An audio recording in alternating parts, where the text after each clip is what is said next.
aiwa hopo chimwana azo yakanyatsa kufumura aiwa zvakaitika muparliament aiwa muparliament yemuzimbabwe apo patona kuti aiwa ziyambi ziyambi aiwa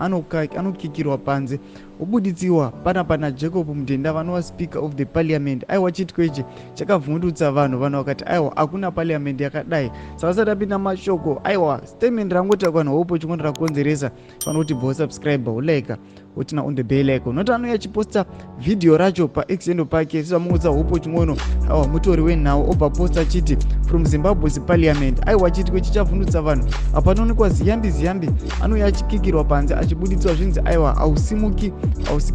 muparliament iye achitaura achiti angada unoona madeputy ministers ake zvanzi no haufaniri kuita maprivate meetings kana isusu tiri muparliament obvanzi aiwa buda panze asi kunyange akaramba akati aiwa ndeupi mutemo unoratidza kuti handibvumidzwi kunotaura navo taona Jacob Mutenda anotaura kuti section 107 but anotadza kuivhura section yacho kuti Zimbabwe chitiko ichi chakashamisa vanhu vakati aiwa akumboringana parliament yakadai so aiwa chimutudze mafunguro enyu muri kudii pamusoro pechitiko ichi aiwa pinda comment section medu musangano subscribe kulike inotina on the bell icon.